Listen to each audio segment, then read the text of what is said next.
इस वक्त हमारे साथ खास बातचीत के लिए बीजेपी नेता हाजी अराफात मौजूद हैं। सर, एबीपी न्यूज में बहुत बहुत स्वागत है आपका।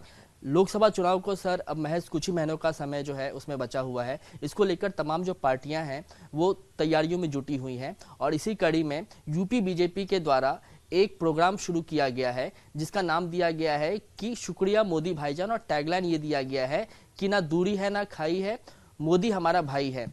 सर, इस पहल को आप किस तरीके से देखते हैं, इस पर बात कीजिए।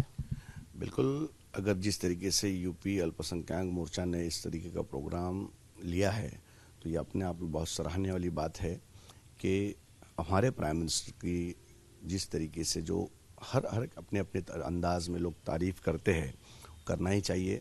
क्योंकि जब मैं मेरे प्राइम मिनिस्टर की अगर बात करता हूँ एज अ इंडियन, जिस तरीके से मेरे देश को जिस मुकाम पे ले जाना है उन्होंने अपने मुकाम पे लेके जाने में वो सक्षम और कामयाब रहे। खासतौर पर नरेंद्र मोदी जी की हम बात करते हैं। और अल्पसंख्यक समाज की अगर हम जब बात करते हैं कि मैं अल्पसंख्यक समाज से बिलोंग करता हूं, जिसमें उस कमेटी के ऊपर मैं अल्पसंख्यक आयोग के ऊपर मैं काम कर चुका हूं। मैंने ऐसी कई चीज़ देखी, उसके अंदर मैं एक चीज़ आपके सामने रखना चाहूँगा कि ये भाईजान की अगर जब बात करते तो हर मदरसे का बच्चा, हर उल्मा, हर मौलाना, हर पीर उनको भाईजान करके पुकार रहा है। ये खाली यूपी में नहीं, महाराष्ट्र में भी। इसकी वजह ये आपको बताऊंगा कि सबसे पहला जब हम prime minister Narendra Modi ji prime minister बने, देखो एक सोच की, एक विचारों की बात होती है। पहले प्राइम मिनिस्टर बने फर्स्ट टाइम तो उन्होंने एक ऐलान किया कि मैं मुस्लिम बच्चे के हाथ में एक हाथ में कुरान और दूसरे हाथ में लैपटॉप देखना चाहता हूं।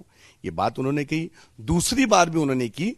इत्तेफाक से उसके बाद मैं अल्पसंख्यक आयोग का अध्यक्ष बना, मुझे कैबिनेट मंत्री का दर्जा दिया गया और उसके बाद मैं आयोग अपलियादारी, ऐसा पूरी महाराष्ट्र में जब मैंने मुहिम शुरू की कि हर मदरसा, हर अल्पसंख्यक समाज के मुस्लिम, बौद्ध, क्रिश्चियन, जैन, सिख, पारसी, इन सब के लोगों को जाके मैं मुलाकात करने लगी। मैंने देवेंद्र जी से, आशीष शेलार जी से और विनोद तावड़े हमारे मिनिस्टर हुआ करते थे, हमने उनसे बात करके अल्पसंख्यक लोगों की समस्या सुनने जब गई तो उसमें खास चीज़ हमने देखी कि प्राइम मिनिस्टर का फंड 2.5 लाख रुपए का आ रहा है केंद्र सरकार से।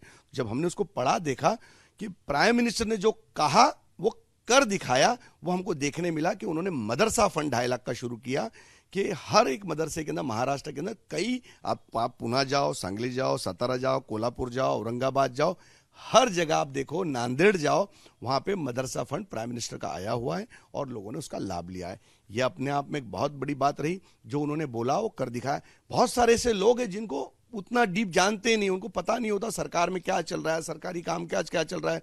अभी परसों के दिन अब्दुल सत्तार साहब ने कहा कि वो 2.5 लाख का फंड प्राइम मिनिस्टर ने 10 लाख रुपए कर दिए।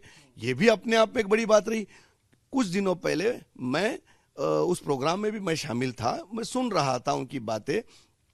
जिस तरीके से हमारे देश के सभी लोगों को वो कह रहे हैं कि सबका साथ, सबका विकास, सबका विश्वास, ये सारी जब बातें करते, उसमें एक और बारीक चीज उन्होंने देखी कि शरई नुक्ते नजर को देखते, अगर हम हमारे तरीके से देखते, जब 3 तलाक का जब सब्जेक्ट आया, हमारे इस्लाम धर्म में भी अगर किसी को मियाँ बीवी नहीं जम रहा है तो वो पहली उसको एक नोटिस दे देगा, दूसरी एक नोटिस दे देगा, तीसरी एक नोटिस देगा, तो 3 बार नोटिस देगा। और उसके बाद अगर फिर भी नहीं जम रहा है, फिर भी उस जमात के लोग, घर वाले, बड़े बुजुर्ग लोग नहीं संभाल पाए तो वो तलाक दे सकता है। लेकिन ऐसा नहीं हो रहा था। डायरेक्ट झगड़ा होता है, छोटा मोटा झगड़ा होता है, माँ बेटी का झगड़ा हो गया, सास बहू का झगड़ा हो गया, कोई ऐसी बात नहीं, तलाक तलाक तलाक। और ऐसे पूरे हिंदुस्तान भर में लाखों तलाक रोज हो रहे थे। लेकिन जब 3 तलाक का कानून आया, उसके बाद ऐसा मामला आया कि डर आ गया कि अब किसी ने तलाक किसी बच्ची को दिया तो डायरेक्ट 3 साल की जेल। अब कोई तलाक नहीं लेता है, अब लोग खुला लेने जाते। तो हर महाराष्ट्र नहीं, पूरे देश की बच्ची कहती है धन्यवाद मोदी जी। हर माँ कहती है धन्यवाद मोदी जी।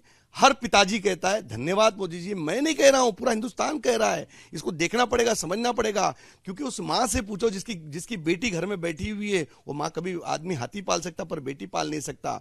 उस बाप से पूछो, रात रात भर सोता नहीं कि मेरी बेटी का तलाक हो गया है, मेरी बेटी को दूसरा रिश्ता आएगा कि नहीं आएगा। उस बेटी से पूछो, उसके 2-2 बच्चे छोटे घर में और पति ने तलाक दे दिया और वो कहाँ जाए, उसके पास कोई ऑप्शन नहीं है। लेकिन ऐसे बच्ची जो तलाक होने से जो हो गया था वो ठीक है, लेकिन ऐसे बच्चे जो तलाक होने से बच गए, वो सारे लोग मोदी जी को भाईजान करके बुला रहे, ये अपने आप में एक बड़ी बात है। उस पे हमने एक प्रोग्राम लिया था, मैं और आशीष शेलार जी ने मुंबई शहर के अंदर लिया। आपको सिर्फ मुंबई की बात बताऊंगा, 7.5 लोगों ने धन्यवाद मोदी जी के चिट्ठी लिख दी, और वो भी उर्दू में। आपको बताऊंगा, और आपके चैनल के लोगों ने उसको कवरेज दिया था कि सारी मुस्लिम बस्तियों में जब गए तो सबसे ज्यादा 3 तलाक के ऊपर हमारी बच्चियों ने, हमारी माओं ने, उनके पिताजियों ने, जो लोग इस चीज से सह रहे थे, तकलीफ से, मुसीबत से जा रहे थे, और ये जब कानून आया 3 तलाक का, बाकी के लोगों ने विरोध करने वालों का काम विरोध, लेकिन जो सच बात है, ये हाजी अराफात शेख सच बात बोलने में कभी भी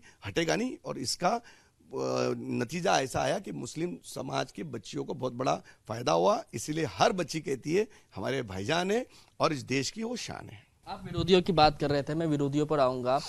लगातार ये आरोप लगाया जा रहा है कि मोदी सरकार का जो मुस्लिम प्यार है वो महज एक दिखावा है। जो नीति है, जो फायदे मुस्लिम समाज को पहुंचने चाहिए थे वो पहुंचा नहीं है, और इसीलिए इस तरीके का जो कार्यक्रम जो शुरू किया गया है वो महज वोट बैंक के लिए शुरू किया गया है। देखिए कैसा है, हम अगर एक तरफ से देखें तो हर एक सरकार ने अपने अपने तरीके से काम किया। पॉलिटिक्स के अंदर कांग्रेस होने दो, राष्ट्रवादी होने दो, शिवसेना होने दो, हर कोई अपनी तरीके से अपने अपने एक एजेंडा लेके आता है, 11 कलमी प्रोग्राम लेके आता है, हर कोई अपनी जुमलेबाजी करता है। मैंने नहीं देखा, मैंने इतने साल में स्टूडेंट विंग की राजनीति से देख रहा हूँ, हर एक ने अपनी अपनी भूमिका किस किस तरीके से बढ़ी, सबने सब देखा, हर एक पार्टी को देखे। पर विकास के मुद्दे पे क्या बातें हो रही है, आप देखो, जब अटल बिहारी वाजपेयी जी थे हिंदुस्तान के अंदर, आपने रास्ते देखे, वो सरकार के अंदर तभी भी हमने देखे।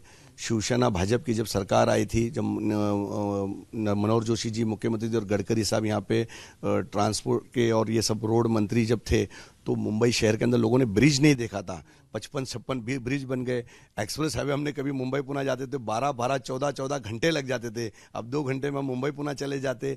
तो जो विकास जब होता है तो हर धर्म के लोग एक्सप्रेस हाईवे पे, कोई ये नहीं सोचता कि इसमें मुसलमान जाएगा, कि हिंदू जाएगा, कि सिख जाएगा, कि ईसाई जाएगा, हर जाति धर्म के लोगों को फायदा होता है। बिजली पहुंच रही है, पानी पहुंच रहा है, हर कोई उसका लाभ उठाता है। मेरा देश तरक्की करेगा तो हम सब तरक्की करेगा।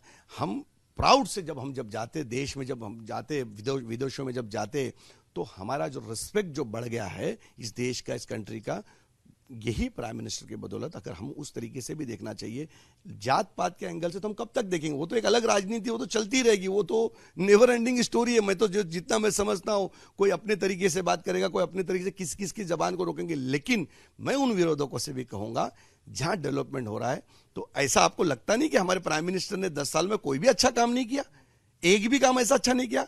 अगर अच्छा काम किया तो ये इस्लाम धर्म सिखाता है, अगर कोई अच्छा काम करता है उसको अप्रिशिएट करना चाहिए, अच्छी बातें बोलना चाहिए, और वो लोगों तक बताना चाहिए। अगर कोई गलत बात है वो भी बताओ, लेकिन अच्छे काम भी बताना चाहिए। एक हवा इस तरीके से बनी है, मैंने ऐसे कई लोगों को अलग अलग तरीके से बताया। एक ऐसा सबक पढ़ाया गया इतने सालों के अंदर कि बीजेपी यानी हिंदूवादी पार्टी, बीजेपी यानी दुश्मन, बीजेपी यानी मार देंगी, यही हमेशा दिखाया गया। लेकिन अच्छी बातें जो है, विकास की बातें, डेवलपमेंट की बातें, देश तरक्की कर रहा है, उसकी बातें कहीं भी लोगों को दिखाई नहीं जाती है। तो वो भी लोगों को समझना पड़ेगा। मैं आपके चैनल के माध्यम से कहूंगा, जिस तरीके से यूपी के अंदर जिस तरीके से ये प्रोग्राम बताया जा रहा है, ये प्रोग्राम किया जा रहा है, ये मुझे समझता है ये अप्रिशिएट है। ये पार्टी का एक अलग भूमिका है। अगर एज अ नरेंद्र मोदी जी की अगर बात करेंगे, एज अ प्राइम मिनिस्टर की बात करेंगे, ये किसी पार्टी के बारे में नहीं प्रोग्राम चल रहा है, एक व्यक्ति के बारे में। अगर उस व्यक्ति की अगर बात करें, सोच का नाम नरेंद्र मोदी, विकास का नाम नरेंद्र मोदी, विश्वास का नाम नरेंद्र मोदी, डेवलपमेंट का नाम नरेंद्र मोदी, भाईजान का नाम नरेंद्र मोदी, हर बच्चियों की आवाज नरेंद्र मोदी, एक डेवलपमेंट और एक तरक्की का नाम नरेंद्र मोदी, देश को एक अलग मुकाम पे लेके जाने वाले का नाम नरेंद्र मोदी। मैं ऐसा समझता हूं, और हमारे जितने भी सूफी समाज के जो लोग हैं वो समझते हैं, और वो उन्होंने सूफियों के प्रोग्राम में कहा, मैं ऑल इंडिया सूफी बोर्ड पे जब अध्यक्ष हुआ उस प्रोग्राम के अंदर कहा, हमने बात रखी और सभी ने कहा कि हम उनके साथ हैं, पूरे हिंदुस्तान के सूफी उनके साथ है, पूरी कुरैश बिरादरी उनके साथ है, पूरी ताकत के साथ हम खड़े रहेंगे, उनके अच्छे कामों के साथ 100% हम खड़े रहेंगे। अगर गलत जब बात होगी तो हाजी अराफात शेख, उस वक्त पे भी हमने कहीं चुप रहा नहीं, हमने अपनी बात रखी। जब मेरे समाज की बात आई तो मैं मेरे समाज के साथ जरूर खड़ा रहा, पार्टी की बात रही तो बिल्कुल पार्टी की भूमिका हमने सामने रखी, लेकिन आज एक किसी व्यक्ति की बात चल रही है। अगर व्यक्ति की बात करेंगे तो नरेंद्र मोदी जैसा अगर आप प्राइम मिनिस्टर आप देखने जाएंगे, मैं पूरे हिंदुस्तान से लोग बोलते हैं कि कौन है, दूसरा बात कौन है। अरे आज हम अप्रिशिएट क्यों नहीं कर रहे कि मेरा प्राइम मिनिस्टर सऊदी उतर जाता है और सऊदी का प्राइम मिनिस्टर उनको लेने के लिए आता है। Dubai, Qatar, Bahrain, Muscat, Kuwait, America, हर कंट्री के अंदर जब मेरे प्राइम मिनिस्टर जब उता तो उस वक्त पे हमको प्राउड फील करना चाहिए कि हर कंट्री के प्राइम मिनिस्टर, दुनिया के प्राइम मिनिस्टर मेरे प्राइम मिनिस्टर को जब लेने आते तो एक अभिमान होता है कि मेरे इंडिया का नाम रोशन हो रहा है, मेरा इंडिया का प्राइम मिनिस्टर सक्षम है। सर, आप महाराष्ट्र में अल्पसंख्यक मोर्चा के एक बड़े नेता हैं, बीजेपी के बड़े नेता के तौर पे जाने जाते हैं।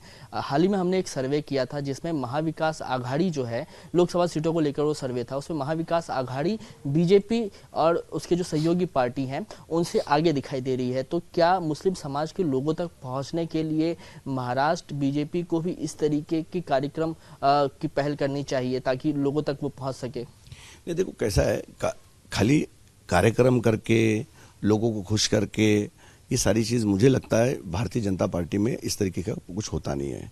प्रैक्टिकल काम होता है।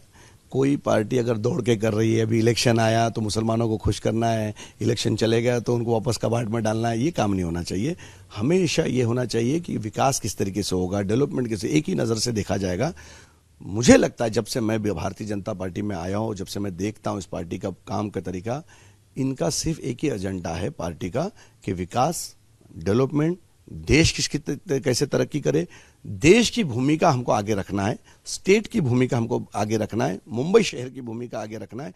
आज अगर मुंबई शहर को देखो, बहुत सारे लोगों ने मुंबई शहर को संभाला, लेकिन आज मुंबई की दूरदशा देखो तो हम 25 साल पहले जो देखते थे वही आज भी है।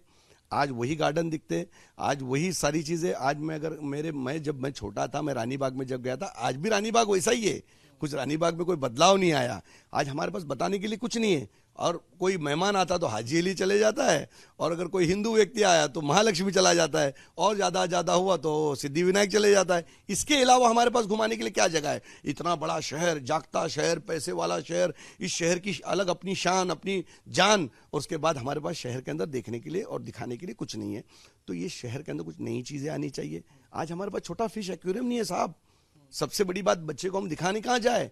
कोई ऐसी कोई अद्भुत चीज नहीं है। वो सारी चीज अगर कभी यहाँ पे आएगी, मुझे लगता है कि जब एक विजन वाले लोग अगर इस पे बैठेंगे, पढ़े लिखे लोग बैठेंगे, जिनके पास थॉट्स है, जिनके पास विचार है, डेवलपमेंट के विचार है, वही लोग आगे जाएंगे और वही लोग देश को तरक्की की राह पे लेके जा सकते।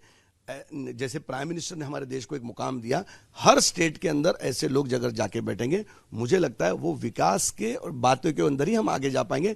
बाकी कोई आगे जा रहा है, कोई पीछे जा रहा है, वो तो चलता रहेगा, सर्वे होते रहेगा, उसका कोई उसको मायने और उसको मीनिंग नहीं रहता है। क्या हम ये मान के चले कि आने वाले दिनों में शुक्रिया मोदी भाईजान, जिस तरीके से यूपी में कार्यक्रम किया जा रहा है, वैसा कुछ महाराष्ट्र में भी देखने को मिलेगा? बिल्कुल, ये तो काफी दिनों से पहले ही हमने उसका बिगुल बजाया है, और वो 100% महाराष्ट्र के गांव-गांव, जिले-जिले, तालुके के अंदर मुस्लिम समाज के लोग इसको अप्रिशिएट करेंगे और ये चीज़ को आगे बढ़ाएंगे। इसको आगे जिस तरीके से लेके जाना है, आज सारे अच्छे काम उनके जो अच्छे काम है वो बिल्कुल वो सामने रखना ही पड़ेगा। और वो लोगों को पता है, हर चीज़ लोगों के ध्यान में है कि क्या चीज़ हो रही है, क्या चीज़ चल रही है। हमको आज ई श्रम कार्ड का लोगों को फायदा हो गया, तो ई श्रम कार्ड के अंदर, आज ई श्रम कार्ड के अंदर आप जाओ तो तुरंत उनको इंश्योरेंस मिल रहा है, तो लोगों का फायदा हो रहा है। उलमा ई श्रम कार्ड ले रहे हैं, ये बड़ा फायदा हो गया। वो 25,000 से लेके 50,000 तक बैंक उसको लोन दे रही है।